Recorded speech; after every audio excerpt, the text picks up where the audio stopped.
Hey everyone, welcome to today's episode of Biometrics Leadership Lab. We are here to support you on your biometrics journey, giving you the tools and knowledge to grow from lead to leader. And today we are continuing our series of 20 things your data manager wants you to know. And data management is doing part 2 because we only got through about 11 last time. So we're going to finish out this discussion, which is going to be fantastic because we have representation from both sponsor side and CRO side. Thank you for joining us live. And if you're watching the replay, thank you for taking the time to catch up. As always, you can ask questions on the event notice on LinkedIn and we'll see them. However, we can't respond in writing while we are live. So if we don't get to your question, we'll answer it after the event, either in the comments or in an upcoming edition of our newsletter. Before we get started, we're going to just reintroduce the panel so you know who you have with you today. I am your host, Amanda Cross, founder of Crossfield Coaching and Consulting, an executive biometrics consulting agency dedicated to helping small and mid-sized companies and teams deliver biometrics in a better way.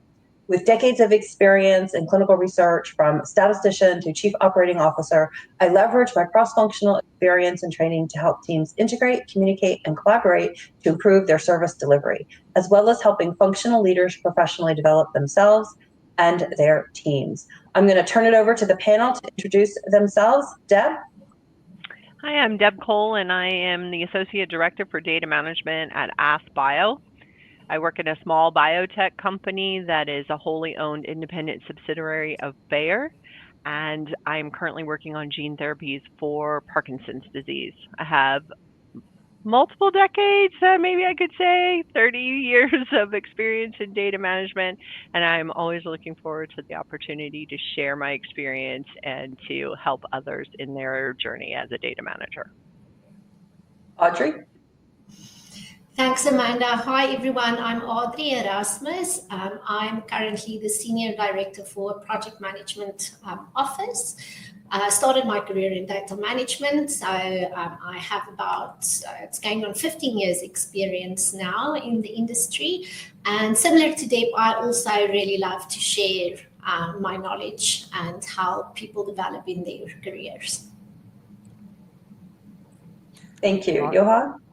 Hi, everyone. So I'm Johan Vermeulen, Senior Director, Clinical Data Sciences here at Bioforum. In the industry, not quite as long as Deb, but I'm for over a decade in data management and really enjoy these discussions to learn more about how other functions and areas sees data management. Thank you.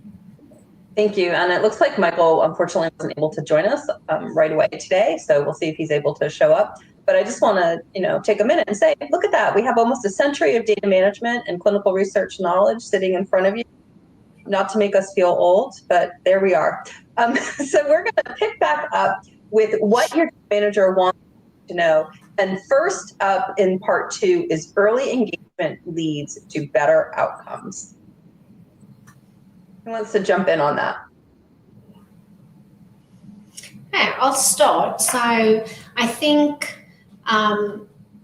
early engagement with your data management team, when we think of it from a data management perspective, you usually think of when we start with the EDC design, but what your data management team actually would love is if they can actually be involved earlier than that design. So even with the protocol review, before it's finalized, there's some aspects when it comes to the protocol and how it will be translated into your EDC, where your data management team can really provide their expert opinion because they have had maybe similar designs or they've had similar outcomes with different protocols where there's lessons that they've learned that can really help this specific study in how the design is set up, what the end user experience will be like, and ultimately just ensuring a more streamlined approach. So yes, we're of course the team that's involved in your EDC design and making sure that the protocol is translated, but we do have input even before that phase starts. So it's not always possible on the CRO side, because on the CRO side you usually get a final protocol when you start. But where possible, you can really benefit from the fact of including your data management team even with the protocol design and setup phase. Yes, Audrey, I think I want to add to that in the sense of we as data management is so familiar with the general protocol training, as we refer to it, and then it's basically 3 or 4 slides highlighting some obvious interpretations of the protocol, but not really understanding the intricacies in the back end. And perhaps, as you said, if we knew that, we could have advised in saying, you can say exactly the same. Your protocol doesn't need to change exactly, but if you mention this and this, it would be clearer to the end user or the reader of the protocol for interpretation. So that would be lovely, I must say. Yep. And avoid a lot of rework, right? Because Yes. sometimes that interpretation can cause that you have to have an amendment or something at a later point. And there's also, with how the industry developed, there's so many different external tools to the EDCs that becomes players in how we do our designs and how the trials are being conducted. So your data management team also have the expertise in those add-on tools to the EDC and how that fits in. It's not always a plug and play approach. You need to plan that in your timelines, and so your data management team really would like to be involved with that, because it just means that we don't have to crunch everything in during the validation and UAT part to get to your go live date. Yeah, I think that's a really good point that both of you had made. With all of these external data sources or data living someplace else, getting data management involved early actually contributes to the risk management that you are required to do under ICH guidelines, because the more places your data is coming from and the more uncontrolled that is, the higher the risks. So getting data management involved early, who's going to have oversight of that, can really help develop an appropriate risk mitigation plan for your data. I also want to welcome Michael, who was able to join us. Thank you. And we're going to go to item number 2 for today, which is that biostatistics cannot over-communicate with data management. And we often think about the flow of communication going with programming, statistical programming to data management, but let's remember biostatistics and think about them together and why that communication is so important.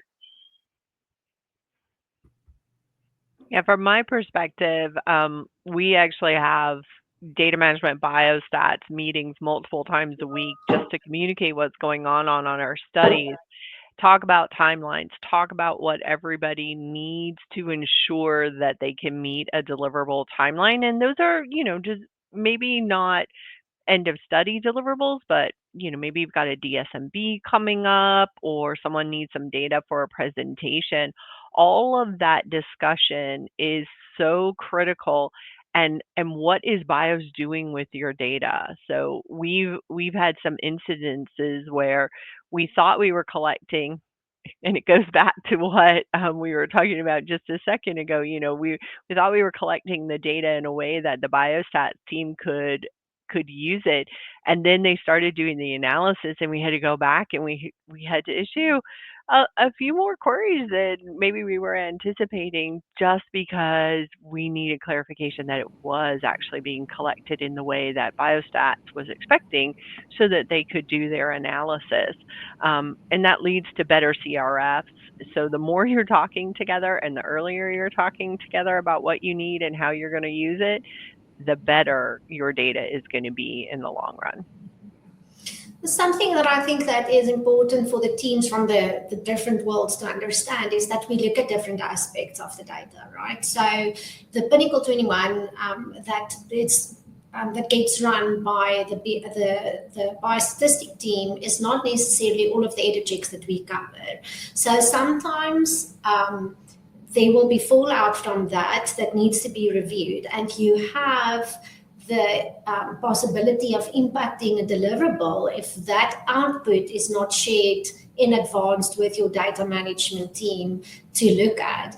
And there can be a lot of frustration between the teams because the stats team sort of feels like data management's not cleaning the data, and the data management team feels like, well, this is an irresolvable issue that we need to work with. So if there's better communication, making clear like the different aspects of what the teams are looking at, you automatically have better collaboration with the teams, which leads to better study outcomes.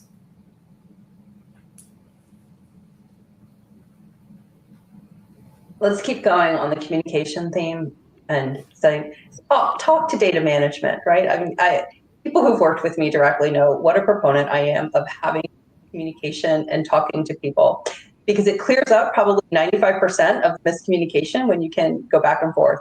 Because strong relationships are going to improve the data quality, but it's not just between data management and statistics or statistical programming, but it's the site teams or the CRAs or having them involved in the sponsor call can really go a long way towards improving the communication and the problem solving.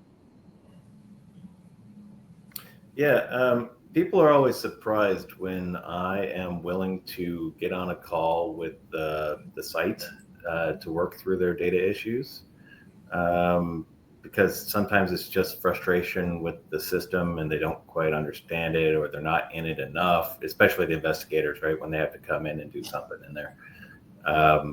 And a lot of times that'll save you, I don't know, 5 or 6 frustrating emails, right? To spend 15, 20 minutes on the call with them for, let's say, a closeout visit or a signature or something. You know, just having the relationship with ClinOps that allows you into those sort of discussions and things and meetings, that helps everything move along that way, right? I agree. You know, it's just jumping on that call saves so much time. There's, in many of the EDC systems that I've worked with, a limit on how many characters you can put in a query. And you know, just re-querying it over and over again, that's frustration on both sides. So being willing to say to the CRA, look, you're going on site next week. I'm gonna hold this query here. Call me while you're on site. I will walk you through, here's the reason why this query is coming, kind of what we're expecting, because of course data management can't lead the site to an answer.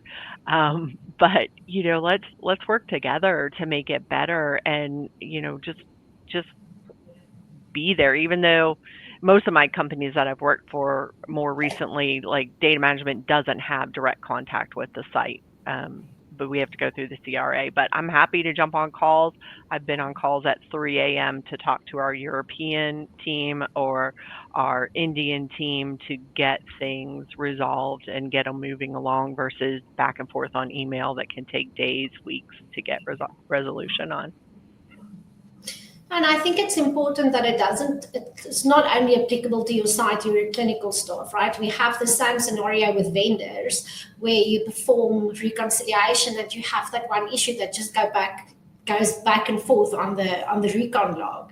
And the moment that you get on a call with your vendor and you talk through the issue, then you know everybody understands.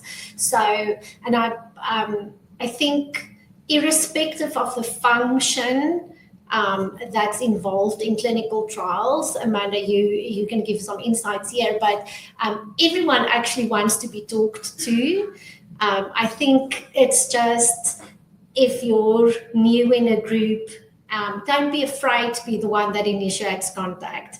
None of the other functional groups are foreign or going to be rude to you.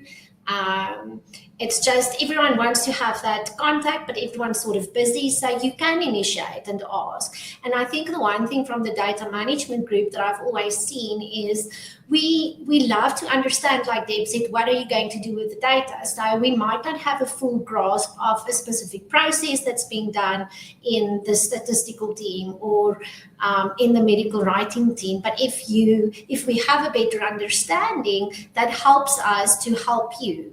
And I think in any work environment or work relationship, or actually any relationship in life, having that open communication is really what leads to successful outcomes. If there's a lack of communication and assumptions being made by either one of the parties, that's usually where you end up with a muddled view and issues that comes from that. Yeah, and this communication has been a theme across every single episode we've ever done. I have a lot coming on that thing together in my mind, because I think when you're senior and you want to go talk to somebody, just go talk to somebody. But how do you help someone who's reporting to you, who's a regular data manager or a biostatistician with a couple of years experience, and how do you help them see how to go out into the world and talk to people? And I think everybody wants to be talked to, but nobody wants to initiate the conversation for any number of reasons. And I think most people want to help you. I think the other thing that is very interesting, because it came across my desk last week, I think, were people saying data management doesn't really talk to sites anymore. And that's something that Deb touched on, right? And I think is there probably a number of reasons for that. The move away from paper, with everything being electronic, and more rigid roles. And if you're struggling with getting a site to answer a query, talk to the CRM or the CRA. Likewise, if you're a site just beating your head against the wall over this query that you think is saying the same thing over and over again, reach out to your CRA and say, hey, can we talk to data management, right? And get some clarity to go ahead and resolve it. Because we all come at things with our own bias. Data management is totally focused on data management and knows everything there is to know about data management, and probably doesn't know the idiosyncrasies of what's going on at the site. So they can't appreciate what might be causing the site trouble with this query. And likewise, the site might be knee deep in everything at that site and doesn't understand the idiosyncrasies of what's going on in data management that's driving that query or confusion. So a 10-minute conversation is probably going to save everybody hours of time. And you're probably just putting off that conversation until the day before database lock, and nobody wants to do it on that day. Well, one other thing too I'd add is, this is a way that data management, we can help us help you, right? One of the examples, I know in last episode we talked about how we are not medical experts, right? However, if you are a medical monitor and you know that something is standard across all the subjects for the study, right? That's something we can implement if you communicate it with us, right? So that sort of communication is helpful to say, hey, we might be expecting a range on these, but because it's such a standard thing, we're not going to be reviewing it, right? Because it's not a medical safety issue, right? But if they bring that to us, then we can handle that, and then there isn't a surprise when everybody's analyzing data later. And similar to that, if there's going to be an out of range because of the study population, and we know that, we can also program that, right? So you won't end up with a million queries on this one thing because it's standard, but it comes back to the communication. And from a data management perspective, data managers shouldn't be afraid to ask these types of questions, specifically on like oncology trials and things like that, where we know that there might be lab values and things that are going to be abnormal across the subject. So the data management team shouldn't be afraid to ask those questions, but from a medical perspective, or even from a sponsor perspective, to highlight specific things that we can be aware of, we can make everyone's life so much easier with checking that programmatically or not checking it programmatically. And I think everybody's open to other teams doing something to make their job easier, right? So if you're a lead data manager, have a conversation with the medical monitor on the project and say, is there anything we can do, or how we're presenting information that's going to make it better for you? Anything we should know that we can do from getting, twice as many reports to review. I think the more you try and keep it on an individual relationship level, the farther you will have success.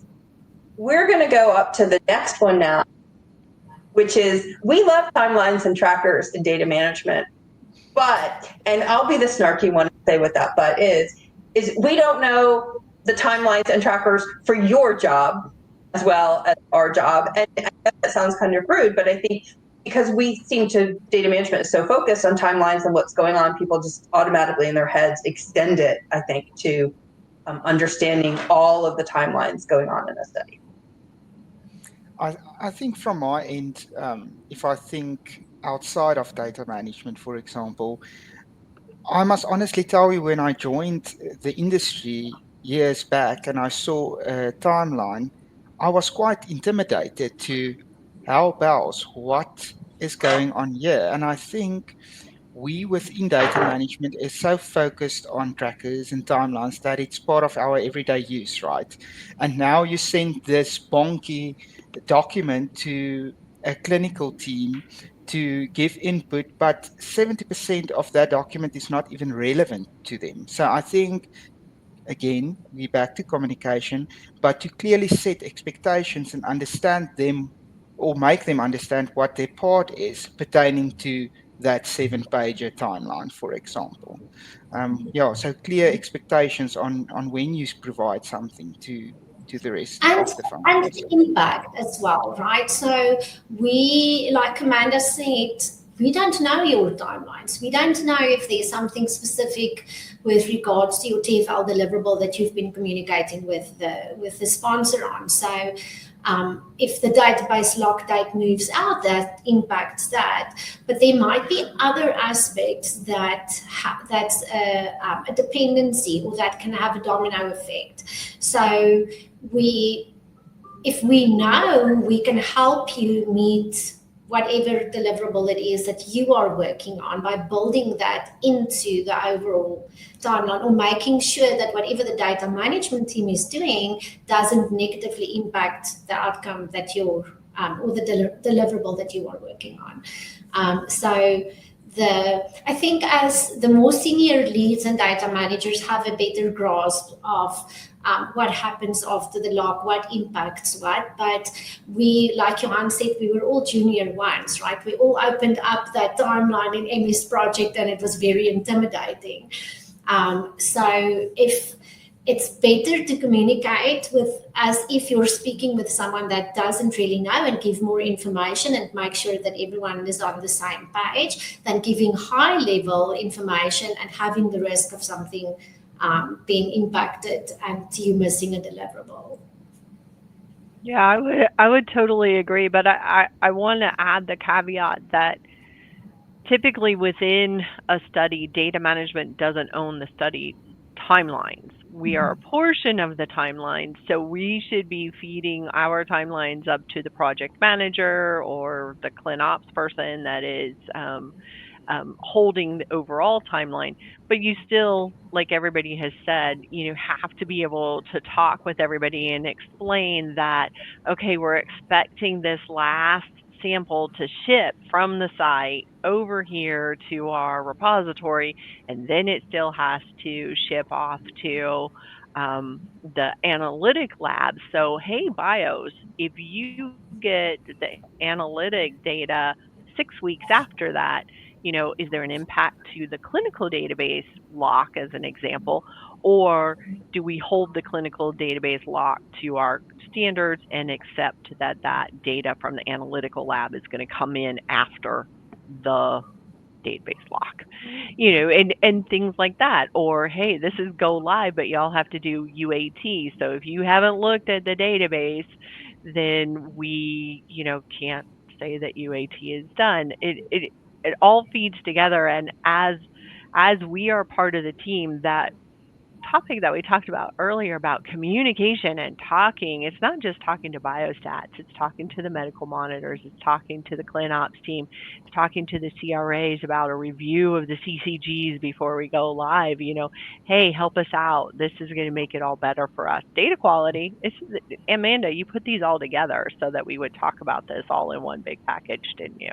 These are these questions. Yeah, and it's important because in context of something about this morning, the study takes as long as it takes, but nobody wants to move database lock or reporting, and so biometrics as a whole tends to get crunched, and there should always be vocal and frequent communication about what timelines are at the same time that you're actually prepping for whatever constraint a company might have. I mean, they might have reporting they have to do to their board, or it might have to be, publicly reported. And so we have to be aware of that.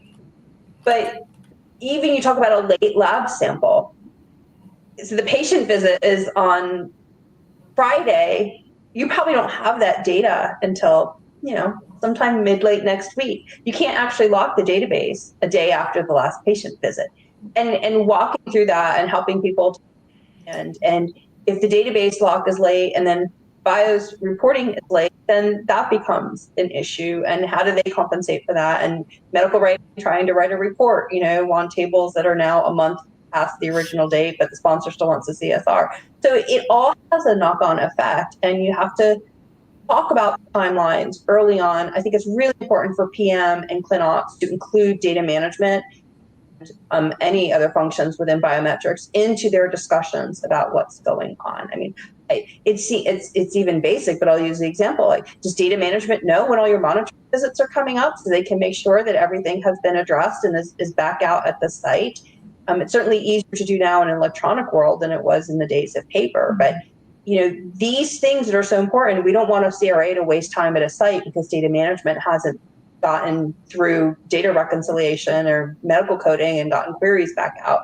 In the same way, ClinOps shouldn't want data management waiting without knowing what the timeline implication is. So everything I've ever talked about always comes down to communication. So find somebody and talk to them. I've asked a question if you're unclear. From my perspective, there's never a stupid question. And if you have a question and you're in a meeting, I guarantee you somebody else sitting around that table or on your computer screen has that exact same question. So you're never alone. If you're uncomfortable in a meeting, find a peer or your line manager or just somebody else in another function and after. I think everybody is always willing to help people understand what their role is and how it fits together. One thing I wanted to add to the tracker piece, right? DM does love trackers, right? But I think most of us with experience have also experienced those sort of trackers that were dictated to us, say from ClinOps for clean patient tracking, where maybe it took an entire day to complete it, right? And then you're losing all this time building a tracker just to have it obsolete by the time it's presented almost. I suggest give us those ideas and then give us the freedom to work with it, right? As opposed to dictating it to us where it may not gain as much as they think. I would even add, Michael, one of the things is to, as a team, determine what is the source of truth. Because I have seen where data management's had a tracker, a vendor's had a tracker, and ClinOps has had a tracker, or your CRO has had a tracker. They're all tracking the same thing, but they have a different definition for it and where that source of truth is coming from. So, for example, patients in the study, what is a patient actually in the study? Should be pretty simple, but sometimes it's not, because the ClinOps team might know that somebody's in pre-screening with the site. They haven't signed the ICF and they're counting that patient. And it's like, let's all agree what that term is and where we can present it up. So is it verifiable? Is it reportable? If you're going to share it up to somebody else in your company and potentially hit, the head of your company, you want to be able to say, oh, I got this number from this location and here's the source of that. Right. Nothing sows distrust more than two metrics showing the wrong number, a different number of subjects enrolled.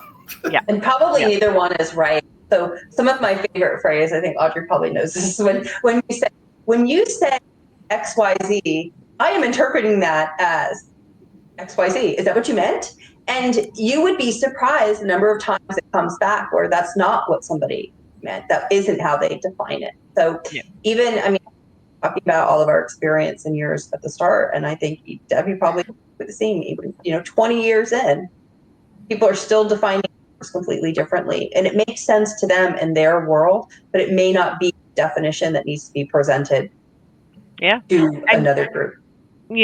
Just for that, your vendor may not have line of sight to the ICF date because maybe that vendor doesn't actually have that patient until the first sample comes in or the first scan comes in or the first assessment that's on an ePro. And to them, when they report enrollment numbers, they're reporting patients that got to X visit and actually exist in their system. And that's different than who signed ICF in some cases. So you have to be very clear and document. We haven't really talked about documentation this meeting, but document. If it's not documented, it doesn't exist. If it's not written down, it didn't happen. And that piece of advice can go through so many areas of your life. Right. We're going to go to one of my favorite ones, because I think every episode I've done with a functional team has had this one pop across the screen. Simple change does not mean quick change. Yeah, so I can give you an example, and it sounds really simple, right? I was working with a sponsor, and the CRO standard still included the old race, single choice bubbles, right? Standard is checkbox, right? Because otherwise you basically lose all your multiracial entries. That other box is rarely used by stats. So if you want to change that, yeah, it's simple, right? But the problem is if you've already got data entry in there, and you don't want to ask all of the sites to redo all of their race data, right? Hundreds of records of going back into their source, then you have to do something different, right? First of all, you have to rework how you're going to do it, right? In this case, because we had hundreds of patients already enrolled, we just added an additional field, which gave them the choice to add more race choices. But it took a couple of weeks just to decide how we could implement it without destroying what we already had, right? And it doesn't get any more simple than changing the format of a race field, right? It's bubbles to boxes, basically, if you're looking at the form, right? But that's one that ended up taking weeks. And that's just one change on one page, and as simple as it gets. And many times, most of the time when we're actually making these changes, it's dozens, right, of these small changes, which end up getting more and more complicated as the study goes on. I think it's important what you mentioned about taking a week or some time to really assess what the impact will be and making the best decision. Because yes, in that scenario, a week might seem long for a small change, but if you think about example I have is just updating an edit, but not assessing the real impact of that for all functions, clinical involved. If that edit is quickly updated, it can be done in an afternoon. Quickly update, the validation team validate it, push it through, and you're sitting with 12,000 queries that we need to deal with. That's much more work than just taking the week, making a proper decision. So I'm really all for well-assessed decisions. So I think what both of you said is what I wanted to basically get to as well, that you might request a change, but there's a process that goes with that, right? So the data management team has basically oversight of your EDC, and they were responsible for setting it up and programming and the validation thereof. So they are the experts when it comes to doing an impact assessment and a risk analysis of that specific changes. And it's really critical that everyone involved, so your sponsor, your clinical team, the statisticians, that everyone reviews what the outcome of that impact assessment and risk analysis is, so that everyone can make an informed decision of if you want to move ahead with this change. So although it might be a simple edit check, update, or it looks just like changing one field with the race example, that impact assessment and risk analysis is really important and does take time. And then when that is completed and you have everyone's involvement, then the programming starts. But then after that, it's not updating and pushing it to the database, right? So there's a team that needs to validate, there's documentation, there needs to be traceability. So there's just so many aspects that the data management team has oversight of and are involved in when it comes to something that might look simple. So when you work with your data management team, don't just get frustrated by the extended timeline for implementing a change, but ask the question, like, why are you predicting 3 weeks for updating 2 edit checks?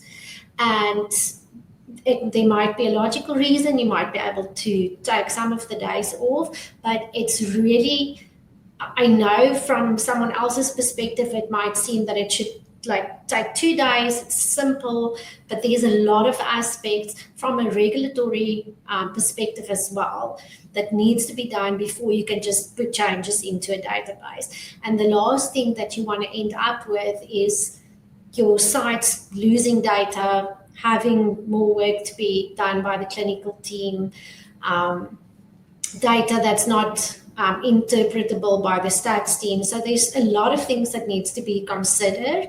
It's really not just as simple as making a change. I even want to add, sometimes, data management, like you come to us and you ask for a change and we're like, yeah, that's a fairly simple change. We can, let's just say it's a field label, fairly benign-ish. You're not losing any data, hopefully. But the people that do that change are probably a shared resource across every study that you have in that database system. So we as a data manager have been talking with them and we're sitting in meetings and we kind of know that they have some other things that are going on. It's not that your study is not priority. It's not that the work is not priority. Is that we know we're in line. It's like standing in the supermarket checkout line. You're waiting your turn, and then when it gets there, it's a fast little process. We just got to get to the head of the line and let it go. So that's been something that I, as a data manager, try and explain to my team when they come to me with changes, is that, okay, we're going to put this request in, and I will get back with you with the timeline that the programming team is telling me when they can start this. So, hey, just know it's not going to be tomorrow.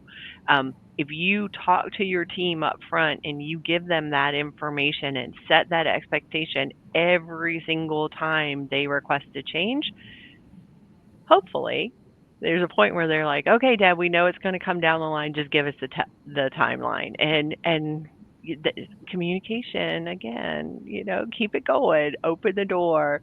You can never over communicate with data management, and data management can never over communicate with other teams, no matter what they tell you. Okay, just don't believe them when they tell you you're talking too much. It's such a good point, because you think about, you have to hear something as a person like 3 to 5 times for it to sink in. And then if you put it in the constraints of a clinical study, particularly if it's under pressure from whatever source, people are 100% focused on their area of expertise. So the chances of what you're saying making it through, are fairly small. Like, I was involved with a client at one time, and the data management team had said, no, we've told them this 7 times. They know it. And, unfortunately, it was an escalation. Talk to the client, and I'm like, okay, so just to walk through what's happening, is this is going on, this is going on. And they're like, oh, we didn't know that. And it's because they were completely wrapped up in the pressure they were under, and it just wasn't getting through. So I always like people to remember, just because it's you live and breathe that information doesn't mean that somebody else is able to take it on that rapidly. And just people don't know.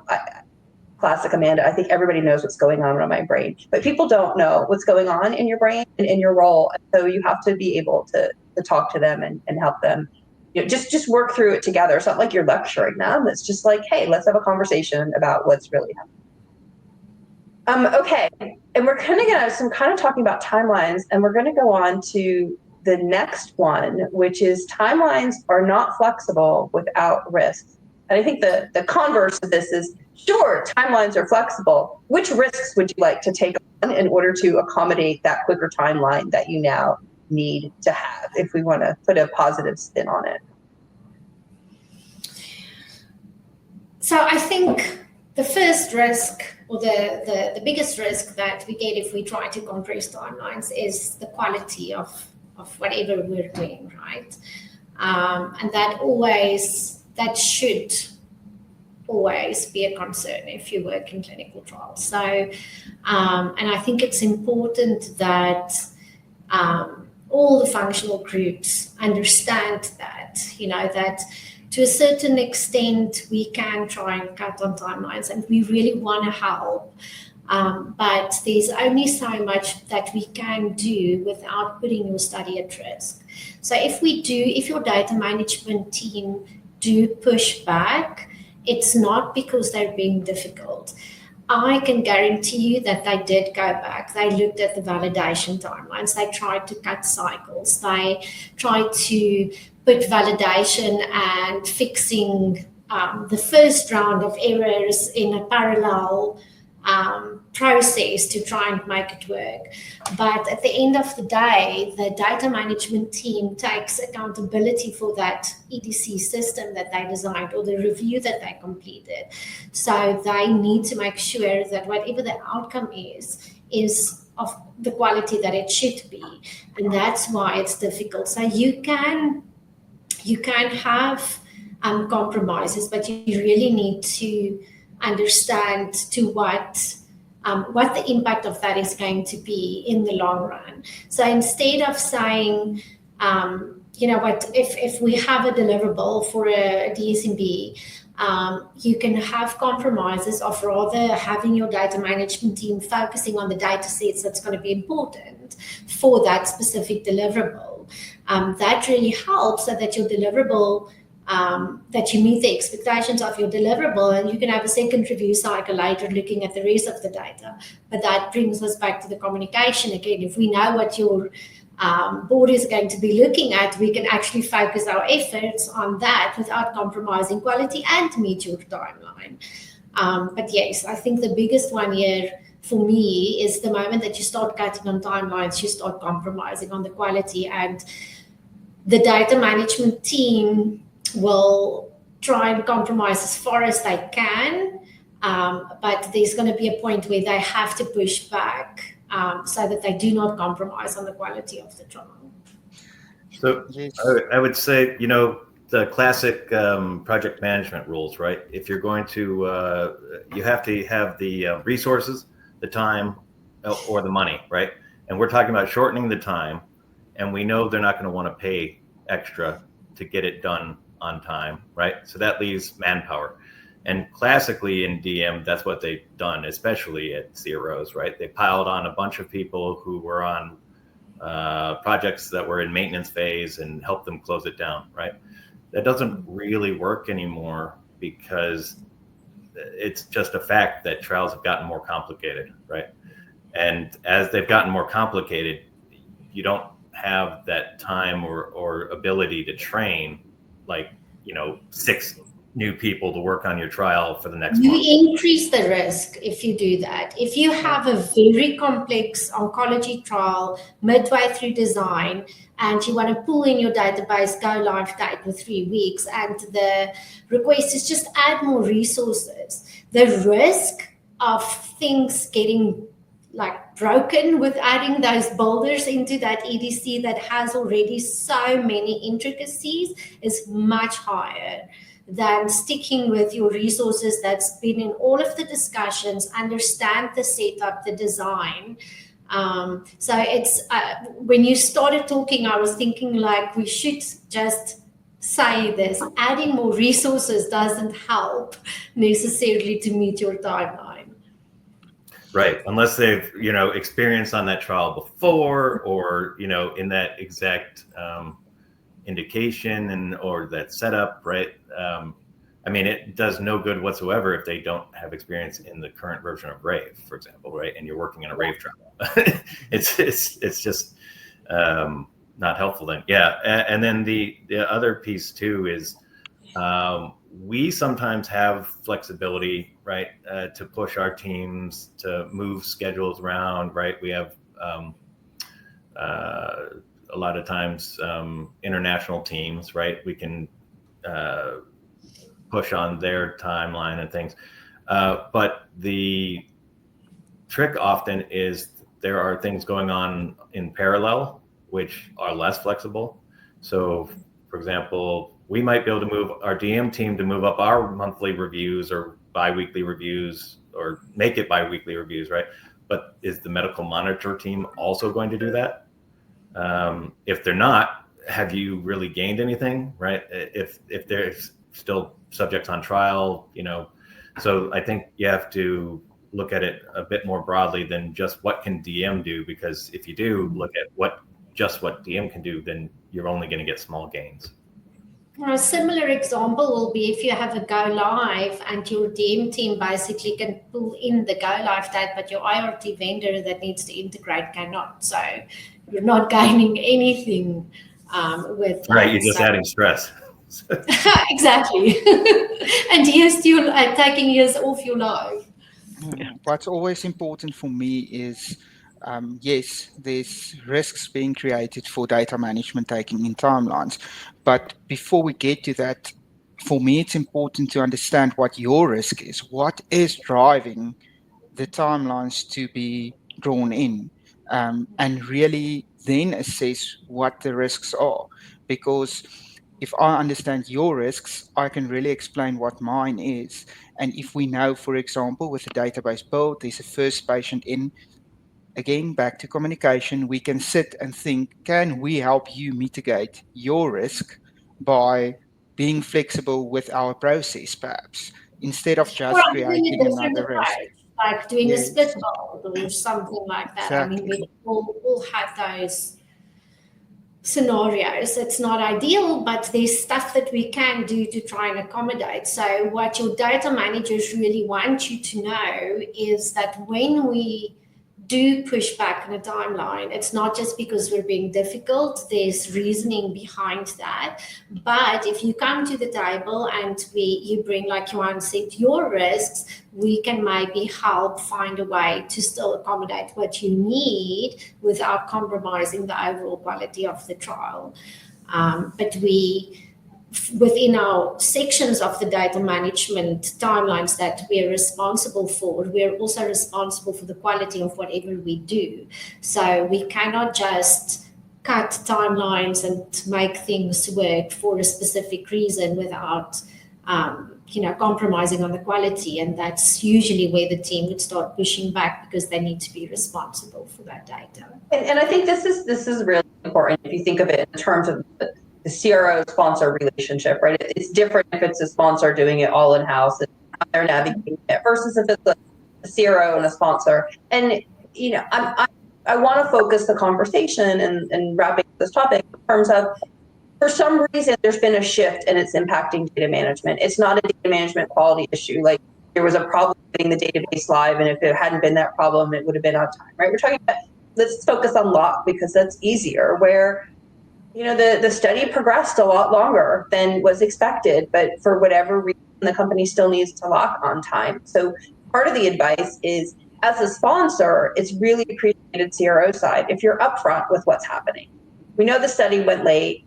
We still need to lock on time because of X, Y, and Z, and start planning together for that. And don't hold it. It's not the CRO data management fault that the database now has to lock with less time for closeout. Right? It's a lot of issues around that. So everybody wants to achieve the same goal, which is locking a high quality database in this case. And so how can we work together to manage that? I think becomes really important, and down to communication. And the more open communication and the bigger partnership you've built throughout the trial, the easier it comes when you get to these components. I'm going to move us on to the next topic, which really builds on something earlier, I think, that Audrey was saying, which, if your timelines are tight, clear priorities are crucial. What really do you need to be satisfied, right? Johan touched on this, Audrey touched on this. I think you guys have all touched on it. But if it is a DSMB, maybe we don't need clean all the data. Maybe we just need to focus on part of the data. So what else do you guys think is really important when timelines are getting tight? So first patient in, right, is always a big one. And I think, honestly, there should be more thought in it, right? I feel like oftentimes it's an arbitrary date picked ahead of whatever quarter they're going to announce. But we have flexibility in there, right? We can allow for one subject, right, on one track without maybe having the entire database go live. If it's, let's say it's an oncology trial, right, and they need a certain cycle, you can set up that cycle and move ahead without delaying anything. But you need to know that ahead of time, right? If it's going to be 4 subjects on different cycles, then obviously that's not a valid solution, right? So what is your priority and how is it organized at the moment is important to us. And I think I spoke to it a little bit, Amanda, but, if your vendor data, which, may have at an analytic lab, may have a longer timeline than a standard clinical database lock timeline, having that discussion with teams to say it's okay to have the vendor data be a separate or different date than your EDC data, as long as all the EDC data has the same date on it and you're not, giving multiple deliverables over to BIOS for that. They can live with that in some cases, in some cases not. And then you have to say, okay, if we have to wait for the vendor data, then your lock is going to be extended whatever period of time that the vendor data takes. Or do you actually need the vendor data for this database lock? Maybe you're doing an interim and you're not doing any analysis on those samples because they're not a primary efficacy point or a secondary efficacy point. They're exploratory. Okay, can we lock the database without having to worry about the vendor data? So you look at what is critical for all of the functions, what's critical for what regulatory has committed to the agencies or wherever the data is going, and then focus on that data and say, can we let go of other data? Can we let go of pieces? Do we need PI signatures for an interim lock? Probably the answer is yes, but do we need it? If it's just an interim deliverable, do you want to lock or do you just want to freeze the data? Sometimes that's just that simple concept of freezing and locking is very confusing. So if you just want to freeze, that's fine. But if we know, we can guide you better on how that should look. And Amanda mentioned earlier as well, we can sync the reviews with when there's monitoring visits and things like that. So our goal is really to get to the same outcome, and we want to help. But if we know what the focus should be, we can help you focus on that and meet that specific deliverable. Right. Another example is those closeout visits during the trial, right? If you're closing out a site during the trial, we really want to know that so that we can time our cleaning before that happens. That would be ideal, right? And I just want to say before we move on, you'll notice we're all laughing because we've all lived through. The site was closed 6 months ago. Why are you issuing a query? And you're like, we had no idea the site closed, or they didn't finish their stuff, and so it's sometimes these fundamental pieces really get missed because it even goes back to the timelines and trackers. Everybody thinks everybody else is aware of their timelines and the constraints, and it's not always. Our next topic, we actually have 2 to get through, and we only have 5 minutes, so even after 2 hours, we may not make it through because this is a fantastic topic that I want each of you to really be able to talk about what you want to say here. Data management is rapidly evolving, and it's not just from the evolution of ICH guidelines, right? We've all been talking about E6R3 the past several months, but there's so much going on in data management, and we started with this, and I feel like we're ending with this. It's not a group of data nerds sitting in a closet writing queries doing data entry. Right? I mean, we're not just locked in a dark closet randomly typing on a typewriter to make the most confusing query. The the world of data is evolving, and so is your role. So I kind of want each of you to talk about how you see your data management role as evolving. From my perspective, I think we cannot now anymore be seen as just support. We are a strategic player. What I usually tell the data managers in my group, being all overwhelmed by the change, right, is AI going to replace the data manager?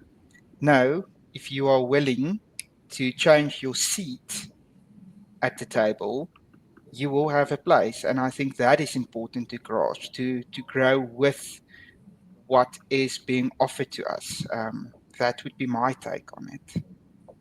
I think the whole thing with, and this does not only apply to data management, but AI is not going away.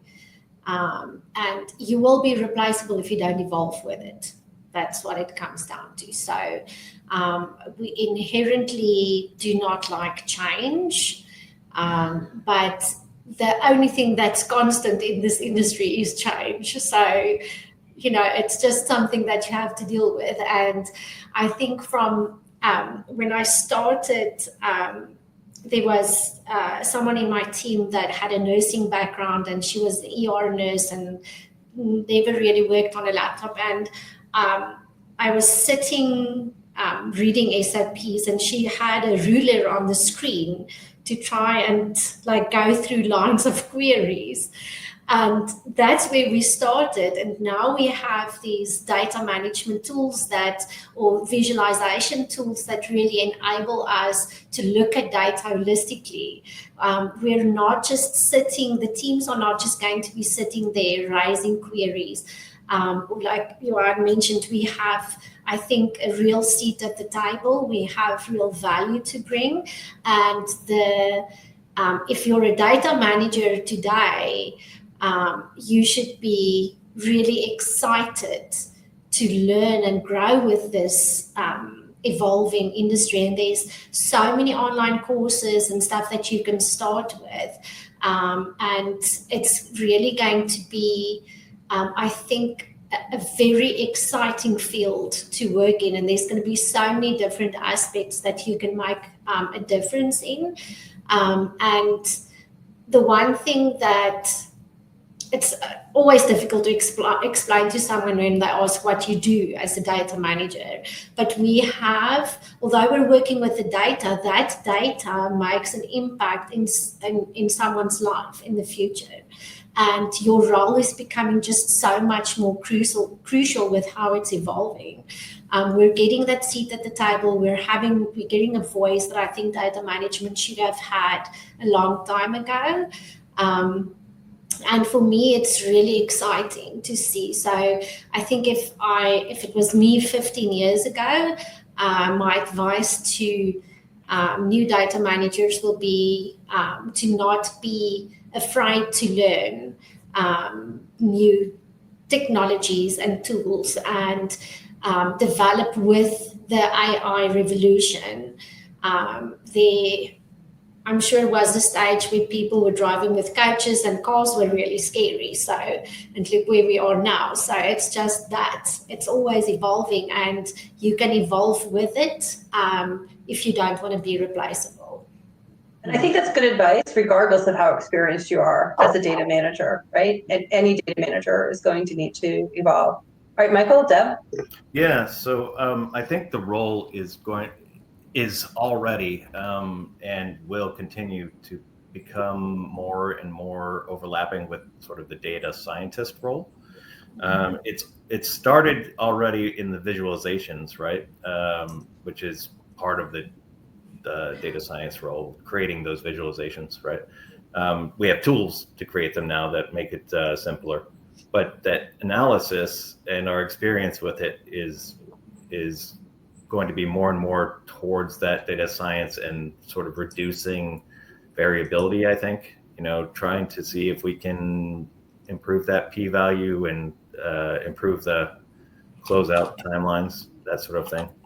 I also have noticed in the last 5 years, I am considerably more involved with all of the other vendors as the ClinOps team has been more and more sort of overwhelmed with the tech that they're using, right? ePros and IRT and specialty labs and all these groups.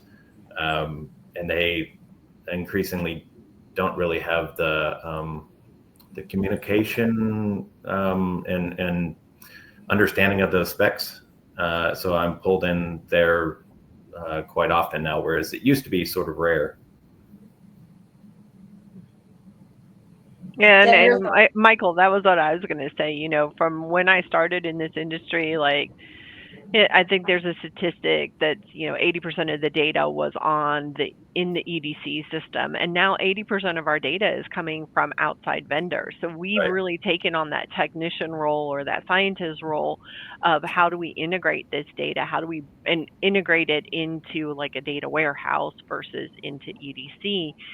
So that it's available for the rest of the team to use.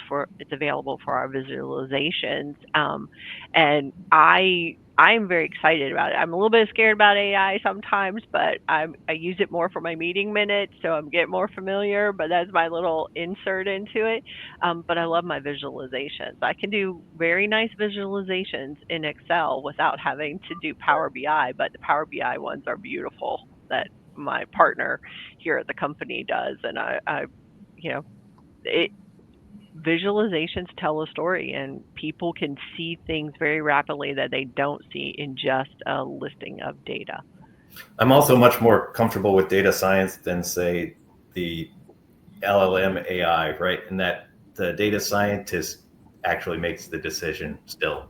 So I think as long as that's where it caps, I'm totally comfortable with AI.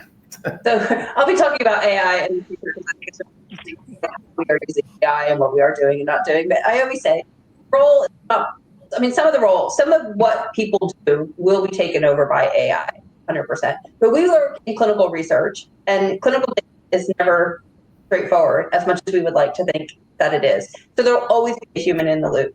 So your job, I think Johan was saying this very clearly, your job isn't going to be taken by AI. You need to evolve to be the human in the loop who knows how to leverage AI.